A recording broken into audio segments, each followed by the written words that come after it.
माझी वहिनी रोज भावाकडून मसाज करून घ्यायची. सकाळी माझा भाऊ थकलेला असायचा आणि कामावरही जायचा नाही. मी भावाला कारण विचारले तर तो काहीच न बोलता बसून राहायचा. एक रात्री मी माझ्या भावाला झोपेची गोळी देऊन झोपवले आणि स्वतः भावाचे कपडे घालून मी माझ्या वहिनीची मसाज करू लागले. मला तर धक्काच बसला जेव्हा माझ्या वहिनीने माझ्यासोबत रात्रभर दिव्या दार उघड जेव्हा बाहेरून भावाचा आवाज आला तेव्हा मी नुकतेच स्वयंपाकघरात जेवण तयार करून बसले होते. जोपर्यंत माझा भाऊ स्वतः मला हाक मारून बोलवत नाही तोपर्यंत मी कोणत्याही परिस्थितीत दार उघडत नाही. मी पटकन हात पुसत बाहेरच्या दिशेने पळाले, पण मी दरवाजा उघडताच माझ्या भावाच्या मागे एक मुलगी उभी होती. चेहऱ्याने तशी दिसायला सुंदर होती, पण रंगाने काळी सावळी होती. तिला पाहताच माझ्या मनात अनेक प्रश्न निर्माण झाले. मी माझ्याच विचारातून बाहेर येऊन माझ्या भावाला विचारू लागले, दादा ही कोण? तर दादाने काहीच उत्तर न देता घरात प्रवेश केला. त्याच्याच मागे मागे ती बाईसुद्धा मोठ्या मजेत घराच्या आत आली, पण मी मात्र दरवाजाजवळच उभी होते. दादाने त्या मुलीला कॉटवर बसायला सांगितले आणि मागे वळून दरवाजा बंद केला आणि माझा हात धरून त्या मुलीच्या समोर आणले आणि म्हणाला, बेटा ही आजपासून याच घरात राहणार आहे. ती तुझी वहिनी आहे. मला माझ्या भावाचे बोलणे समजायला थोडा वेळ लागला. त्याचे बोलणे पूर्णपणे ऐकले तेव्हा त्या मुलीकडे पाहिले तेव्हा ती हसत असल्याचे मला जाणवले. मी नीट पाहिलं तर कदाचित तिने तिचं हसू लपवून ठेवलं असेल. काहीही न बोलता मी किचनमध्ये गेले आणि माझ्या कामाला लागले. भावाला त्याच्या कृत्याची लाज वाटली असावी. भाऊ माझ्या मागे स्वयंपाकघरात येऊ लागला, पण त्या मुलीने त्याचा हात धरला आणि म्हणाली, सनी ती लहान आहे, तिला समजेल हळूहळू. तू इथे बस. किचनपर्यंत मला आवाज ऐकू येत होता. खिडकीतून सगळं काही स्पष्ट दिसत होतं. अचानक मला वाटले की या घरात माझे अस्तित्व आहे की नाही, मला या घरात काही अर्थ आहे की नाही. तिने माझ्या भावासोबत लग्न केले हे माझ्यासाठी आनंदाची बाब होती, पण जर त्याने मला त्याच्या आनंदात सामील करून घेतले असते तर मी काय केले असते? जास्तीत जास्त मी माझ्या भावाचे लग्न पाहिले असते. माझ्या डोळ्यातून अश्रू वाहू लागले. मला माझा खूप अभिमान वाटत होता. मी निर्दयपणे माझे अश्रू पुसले आणि स्वयंपाक करू लागले. दोघेही बाहेर बसून बोलत राहिले. मी माझ्या कामातून मोकळी झाली, पण जोपर्यंत ते दोघे बाहेर बसलेले होते तोपर्यंत मी सुद्धा किचनमधून बाहेर पडली नाही. मला ती मुलगी काही ठीक वाटत नव्हती. कदाचित ती चांगलीही असेल, पण तिच्याकडे पाहिल्यानंतर मला माझ्या मनात तिच्याबद्दल विचित्र विचार येत होते. जणू काही ती आमच्या घरी येण्याइतकी कधीच चांगली होणार नव्हती. संध्याकाळ होताच आज भावाने तिला नैना म्हणून हाक मारली आणि खोलीत निघून गेला. मी पोळ्या बनवून ट्रेमध्ये जेवण सजवून खोलीत घेऊन गेले. खोलीत प्रवेश करत आज वहिनी म्हणाल्या, तू हुशार दिसत आहेस, पण तुला माहिती नाही की कोणाच्या खोलीत प्रवेश करण्यापूर्वी दरवाजा वाजवावा, विशेषतः जेव्हा तिथे एक विवाहित जोडपे असेल. तिच्या बोलण्याने मला माझीच लाज वाटू लागली. परिस्थिती अशीही खराबच होती, म्हणून मी पटकन जेवण ठेवले आणि खोलीतून बाहेर आले. ती खोली माझी आणि माझ्या भावाची खोली होती. आता मी कुठे झोपू? त्याच वेळेस तुटलेल्या फुटलेल्या खोलीवर माझी नजर पडली. मी तेव्हाच ठरवले की सकाळी अगोदर या खोलीला व्यवस्थित करते, म्हणजे मला इथे झोपता येईल. पण प्रश्न आत्ताच्या रात्रीचा होता. तितक्यातच माझा भाऊ खोलीतून बाहेर आला आणि मला विचारले की कुठे झोपणार आहेस? परंतु मी त्याच्याकडे लक्ष दिले नाही. मी हॉलकडे इशारा करत म्हणाले की मी आजची रात्र इथे झोपणार आहे. सकाळी ती अडगडीची खोली साफ करून तिथे माझ्या राहण्याचा झोपण्याचा बंदोबस्त करून घेईल. भाऊ चुपचाप तिथून निघून गेला. त्याचीही मजबुरी होती, जी मी समजले होते. आता मला माझ्या घरात प्रत्येक गोष्टीसाठी तडजोड करावी लागणार, म्हणून माझ्यासाठी चांगलेच आहे की आजपासूनच स्वतःचे निर्णय स्वतः घ्यायचे. आपले स्वतःचे डोके चालवून स्वतःसाठी स्वतःच निर्णय घ्यायचे आणि जास्त विचार करूनच स्वतःसाठी मुश्किल उभी करायचे नाहीत. मी किचनची कामे आवरून हॉलमध्ये अंथरून टाकून तिथे झोपले. नयनाच्या नजरेत माझ्याबद्दल थोडी जरी काळजी असती तर मी हसत हसत सगळं सहन केलं असतं, पण ती तर माझ्यावर एखाद्या मालकाप्रमाणे हुकूम चालवत होती. वेळोवेळी माझा अपमान करत होती, म्हणून मला जास्त दुःख होत होते. रडता रडता कधी मला झोप लागली कळलेच नाही. उशिरा झोपल्या कारणाने सकाळी उशिरा डोळे उघडले. मी पटकन उठले कारण भाऊला कामावर जायचे होते आणि त्याचा नाश्ता बनवलेला नव्हता. मी पटकन उठून त्यांच्या खोलीकडे पाहिले तर रूम बंद होता. कदाचित अजूनही झोपलेले असतील असा विचार करून धावतच किचनकडे पळाले. पटापट नाश्ता तयार केला आणि ट्रेमध्ये ठेवून त्यांचा रूमचा दरवाजा वाजवला. थोड्या वेळाने दार उघडले तर भाऊ समोरच उभा होता. वहिनीने कसं तरी तोंड केले आणि काहीतरी बडबडली. मग माझ्या भावाने माझ्या हातून नाश्त्याचा ट्रे घेत माझे आभार मानले. वहिनीने अजून वेडेवाकडे तोंड करून बसली होती. मी भावाला विचारले की कामावर जायचे नाही का. मी तर भावाला विचारले होते पण वहिनी ताडकन उभी राहिली आणि दादाच्या अगदी समोर येऊन उभी राहिली. तिला पाहून मी घाबरले. ती थोडी जोर लावून बोलली की आता तुझ्या भावाचे लग्न झाले आहे. त्याच्या येण्या जाण्याचा विचार करणारी आली आहे. आता तू त्याच्यावर लक्ष देऊन स्वतःला त्रास करून घेऊ नकोस. तू फक्त तुझ्या कामाशी काम ठेव. जेवण बनवणे, जेवणे आणि जेवण खाऊ घालणे. आमच्यामध्ये पुन्हा बोलायचं नाही. तिच्या बोलण्यात खूप कडवटपणा होता. मी भावाकडे पाहिले तर तो इशारा करत तिला गप्प करण्याचा प्रयत्न करत होता. पण ती भावाचं काही ऐकेल तर खरं. आणि तिने जोरजोरात माझ्या तोंडावर दार लावून घेतले. माझे तर हातपाय थरथर करत होते आणि समजण्याचा प्रयत्न करू लागले की माझ्यासोबत आता काय घडलं. बराच वेळ बसून राहिले पण दोघांपैकी एकही रूमच्या बाहेर पडला नाही. सूर्य डोक्यावर आला होता. घरातली कामं पडली होती. मी विचार केला की असं बसून राहण्यापेक्षा घरातील कामं पटकन आवरून घेते आणि असेही आता माझी या घरात हीच ऐपत राहिली आहे. त्याच्या व्यतिरिक्त माझं या घरात काहीच महत्त्व राहिले नव्हतं. आज किचनमध्ये बनवायला घरात काहीच शिल्लक नव्हते. बटाटे होते. मी तेच कापू लागले कारण दादाला काही बोलायला गेले असते तर पुन्हा काही उलटसुलट ऐकायला मिळाले असते. या गोष्टी ऐकण्यापेक्षा मला हेच योग्य वाटले.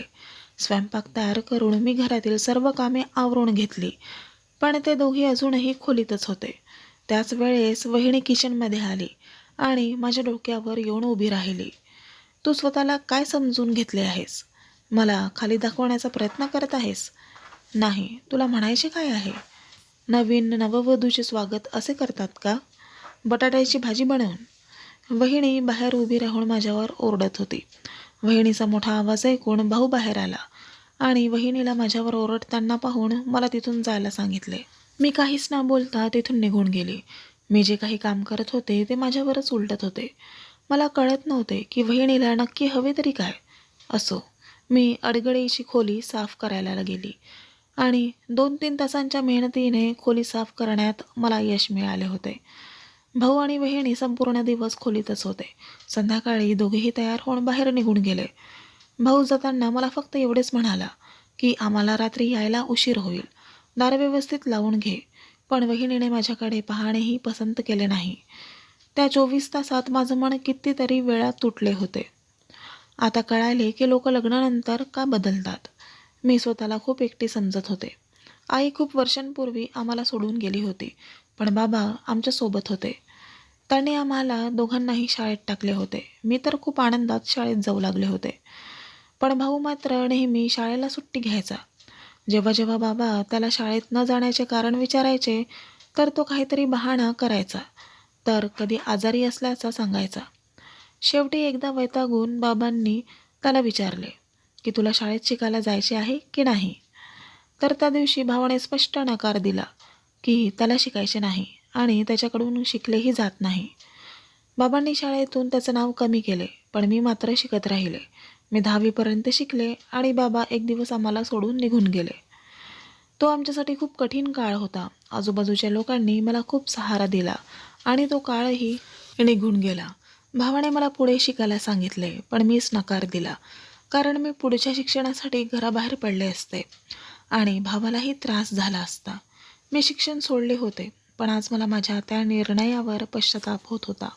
आज मला वाटत होते की मी त्यावेळेस खरंच चुकीचा निर्णय घेतला होता. माझं शिक्षण मला पुढे सुरूच ठेवायला पाहिजे होतं. माहीत नाही वहिनी किती शिकलेली आहे जी माझ्यावर इतका रुबाब दाखवत आहे.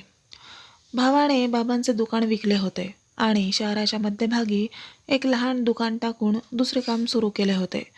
पण मला इतकं माहिती होतं की भावाचे काम व्यवस्थित सुरू नाही आहे. त्या दिवसात तो खूप टेन्शनमध्ये असायचा, कारण त्याआधी तो त्याच्या पद्धतीने पैसे खर्च करत होता. पण आता तो खूप विचार करून करून पैसे खर्च करत होता. म्हणून मला प्रश्न पडला होता की इतक्या कठीण काळात भावाने लग्न केलेच कसे? मग माझ्या मनाने उत्तर दिले की भावाच्या व्यवसायात नुकसानीचे कारण वहिनी तर नाही ना. या उत्तरात इतकं तथ्य होतं की लगेचच यावर विश्वास ठेवला. भावाने त्याची कमाई दाखवूनच वहिनीला लग्नासाठी विचारले असेल आणि वहिनीही लग्नासाठी तयार झाली, जेणेकरून ती आपलं जीवन आरामात जगू शकेल. रात्रीचे 9 वाजले होते, पण तरीही भावाला काळजी नव्हती की आपली बहीण एकटी घरी आहे. असे पहिल्यांदाच घडले होते की मी इतका वेळ घरी एकटी होते. मी वाट पाहत बाहेरच हॉलमध्ये झोपले होते. रात्रीचे 12 वाजले होते तेव्हा कुठे दोघेही घरी परत आले होते. भावाच्या चेहऱ्यावर लाजिरवाणे भाव होते, पण मी त्याकडे दुर्लक्ष केले. त्यांना जेवणाचे विचारले तर वहिनी म्हणाली की नाही, आम्ही दोघे बाहेरून जेवण आलो आहोत. माझी जबाबदारी पूर्ण झाली होती आणि मी माझ्या खोलीत आले होते. जिथे एका बाजूला टाकाऊ सामान होते तर दुसऱ्या बाजूला माझा कॉट ठेवलेला होता. दुसऱ्या दिवशी सकाळी माझा भाऊ आधीच उठलेला होता. तो थकलेला दिसत होता आणि वहिनी अजूनही झोपलेली होती. मी भावाला विचारले की चहा घेणार का? तर त्याने होकार दिला. त्याला चहा बनवून दिला आणि स्वतः कामात बिझी झाले. मला वाटलं की आज भाऊ कामावर उशिरा जाणार आहे, पण भावाने हॉलमध्ये कॉटवर जाऊन झोपून घेतले. त्याला पाहून मी आश्चर्यचकित झाले, कारण आजपर्यंत भावाने त्याच्या कामावर अशी सुट्टी कधीच घेतली नव्हती. कदाचित त्याची तब्येत बरी नसावी, हाच विचार करत मी स्वतःला समजूत काढली. वहिनी उठून बाहेर आली तर ती खूप आनंदात होती आणि मला असे वाटले की ती रात्री इतका वेळ बाहेर फिरून आली आहे म्हणून खूप आनंदात आहे. मी वहिनीला नाश्ता दिला, पण तिच्यासोबत काहीच बोलले नाही. आज तिचा मूड खूपच चांगला होता. मला जवळ बसून इकडच्या तिकडच्या गप्पा मारू लागली. मी खूपच जास्त हैराण झाले होते की जी मुलगी मला 2 दिवसांपासून माझ्या स्वतः अपमान करत होती, आता चक्क माझ्यासोबत बसून गप्पा मारत आहे. पहिले तर तिच्या बोलण्यावर मी काहीच प्रतिक्रिया दिली नाही, पण मग विचार केला की जर माझ्या बोलण्याने घरात सुख शांतता पसरत आहे तर मग बोलायला काय हरकत आहे. म्हणून मी उत्तर देऊ लागले. दुपारचे जेवणही तयार झाले होते तेव्हा कुठे दादाची झोप पूर्ण झाली. मी त्याच्या तब्येतबद्दल विचारले तर तो अगदी नॉर्मल होता. बाकीचा दिवसही असाच गेला. संध्याकाळ होताच आज वहिनी किचनमध्ये माझ्याजवळ आली आणि मला विचारले की तुझा भाऊ कुठे आहे? मी सांगितले की तो बाहेर कुठे गेला असेल. वहिनी चुपचाप बाहेर जात होती. ती जाता जाता म्हणाली की जेवण तयार करून पटकन माझ्या खोलीत घेऊन ये आणि तुझा भाऊ घरी आला की त्यालाही सांग पटकन माझ्या खोलीत यायला आणि मला औषध द्यायला. खूप थकल्यासारखं वाटत आहे. मी होकारार्थी मान हलवली आणि विचारात पडले की हिला कोणत्या गोष्टीची थकावट होत आहे. दिवसभर तर अंथरुणावर पडली असते. कदाचित तिला भावाची सहानुभूती मिळवायची असेल आणि माझ्याबद्दल काही वाईट बोलायचं असेल की तुझी बहीण संपूर्ण दिवस आरामात बसून होती आणि घरातील सर्व काम मी केली. माझ्या मनात विविध गोष्टी येत होत्या. त्याचा विचार करून मी स्वतःला काळजीत टाकत होते. जेवण तयार झाले आणि मी रोजप्रमाणे वहिनीच्या खोलीत जेवण घेऊन गेले. तेथे वहिनी छान गाणे ऐकण्यात मग्न होती. मला तिच्याकडे पाहून विचित्र जळण निर्माण झाली की ही माझ्या भावाला माझ्यापासून हिरावून घेईल किंवा माझ्या या घरात जगणे मुश्किल करेल. जे काही होत होते मी माझ्या विचारांना पूर्ण विराम दिला आणि परत बाहेर आली होती आणि सोबत स्वतःचे नावही सांगितले. मी पळत जाऊन दरवाजा उघडला. त्याने खिशातून काही पैसे काढून माझ्या हातावर ठेवले आणि म्हणाला की तुझ्या बहिणीला सांगू नको बाळा, आता आयुष्य आहे तर काढावेच लागणार. तू जरा धीर घे. भावाचे शब्द ऐकून माझ्या डोळ्यात अश्रू वाहू लागले. भावाने माझ्या डोक्यावर हात ठेवला आणि खोलीत निघून गेला. मी त्याला बहिणीचा निरोप दिला होता. त्यानंतर भाऊ खोलीतून बाहेर निघालाच नाही. वहिनी एकदा किचनमध्ये चहा बनवण्यासाठी आली होती, पण भावाला पुन्हा बाहेर पाहिले नव्हते. असेही मला समजले होते की भावावर आता फक्त वहिनीचा हक्क आहे. ती मला या घरात राहू देत आहे तेवढेच भरपूर आहे. सकाळी उठले तर भाऊ माझ्या आधीच उठलेला होता. तो पुन्हा थकलेला दिसत होता. डोळेही लळा आणि जळजळ दिसत होते. भावाला चहा तयार करून दिला तर भावाने आभार मानत चहा घेतला आणि अंगावर घेऊन हॉलमध्ये पुन्हा झोपून घेतले. आता मला समजलं होतं की भाऊ कामावर जाणार नाही. मी त्याला विचारणारच होते की तितक्यातच वहिनीने मला तिथे उभी असलेले पाहिले. मी पटकन किचनमध्ये निघून गेले. आता भाऊ कामावर जात नव्हता. रोज रात्री वहिनी भावाला खोलीत घेऊन जायची आणि भावाला सांगायची की मला औषधे दे, आणि भाऊ मुकाट्याने खाली मान घालून वहिनीच्या मागे मागे निघून जायचा. सकाळी सगळ्यांच्या आधी उठायचा आणि थकलेला असायचा. पण एक गोष्ट विचित्र होती की यावेळेस भावाने घरात खर्च करण्यासाठी भरपूर पैसे दिले होते आणि मोठ्या मनाने घरात पैसे खर्च करत होता. 2-3 आठवडे असेच निघून गेले. एक दिवस भावाची भरपूर जास्त तब्येत खराब झाली होती. मी त्याच्या तब्येतीबद्दल विचारले आणि त्याला पेनकिलरऐवजी झोपेची गोळी चहासोबत मिक्स करून दिली आणि त्याला माझ्या खोलीत झोपवले. जेव्हा वहिनीने दादाला हाक मारली तर मी स्वतः भावाचे कपडे घालून घरात निघून गेले. पण तिथे गेल्यावर समोरचं दृश्य पाहून माझ्या पायाखालची जमीनच सरकली. कारण वहिनी खूप घाईत दिसत होती आणि तिने बेडवर एका महिलेचा कुर्ता काढून ठेवला होता आणि सोबतच काही दागिने आणि मेकअपचे सामानही ठेवले होते. ती म्हणाली की जा आणि पटकन हे कपडे घालून माझ्याकडे ये. मी तुला तयार करते, आज मोठी बोली लागणार आहे. माहीत नाही, आज एका लग्नात भरपूर किन्नर लोकांना बोलवले आहे. तुलाही भरपूर पैसे मिळतील. आणि हो, हा बाहेरचा दरवाजा जास्त आवाज करतो, उद्या यात तेलही टाकून दे. मेकअप ठेवत वहिनी बोलतच चालली होती आणि मी गप्प बसले होते. काहीच प्रतिक्रिया मिळत नसल्यामुळे वहिनीने मागे वळून पाहिले तर गप्पच्या गप्पच बसली. कारण माझ्या चेहऱ्याकडे पाहून तिलाही समजत होते की मी तिचं सगळं बोलणं ऐकलं आहे. मी काहीच न बोलता सरळ बाहेर आली आणि पूर्ण रात्रभर रडत होती की माझ्या भावाला कशी बायको मिळाली आहे. माझ्या चांगल्या भावाला किन्नर बनवून दिले आहे आणि त्याच्याकडून भीक मागून घेते, त्याला लग्नात नाचवते. मी रात्रभर रडत देवाकडे दादासाठी प्रार्थना करत होते. सकाळीच भावाचे डोळे उघडले तर मी त्याला स्पष्टपणे विचारले की तुला काय गरज होती आपले चांगले दुकान सोडून किन्नर बनायची. तर तो रडू लागला. माझा भाऊ आज पहिल्यांदा माझ्यासमोर रडला होता. तो म्हणाला की मी माझ्या बाईकने चाललो होतो तेव्हा नैनाची आई अचानक माझ्या बाईकसमोर आली. तिला इतक्या जोरात धडक बसली होती की तिने जागेवरच आपले प्राण सोडले. तिने माझ्यावर खुनाचा गुन्हा दाखल करण्याची धमकी दिली.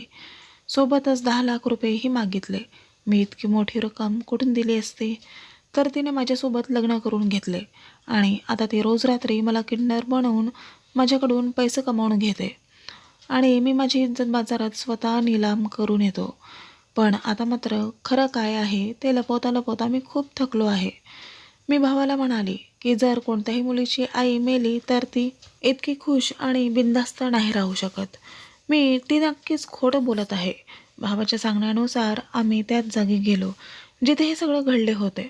तिथे गेल्यानंतर आम्हाला कळाले की ती बाई तिची आई नसून पैसे घेऊन काम करते आणि जी त्या बाईची मुलगी बनवून आमच्या घरी बसली होती तिने सगळ्यांना वेगवेगळ्या प्रकारे असेच लुटलेले होते. आता कदाचित तिला चांगल्या घराची आवश्यकता होती म्हणून तिने भावाशी लग्न करून घेतले होते. आम्ही त्या बाईला सुद्धा भेटलो होतो. ती अगदी चांगली भली होती. त्याच दिवशी भावाने काही न बोलता काही न ऐकता तिला घटस्फोट दिला. ती आम्हाला धमक्या देऊ लागली पण आम्ही तिला त्याची संधी दिली नाही आणि आम्ही कोणालाही काहीच न सांगता ते शहर सोडून एका नवीन शहरात शिफ्ट झालो. आज भावाला छान गोंडस 2 मुले आहेत आणि माझेही लग्न झाले आहे आणि ही घटना आम्ही कधीही विसरू शकलो नाही. त्या मुलीबद्दल आम्ही असं ऐकले आहे की ती वेडी झाली आहे, पण खरं काय ते देवाला ठाऊक. वाईट कामाची फळं ही नेहमी वाईटच असतात.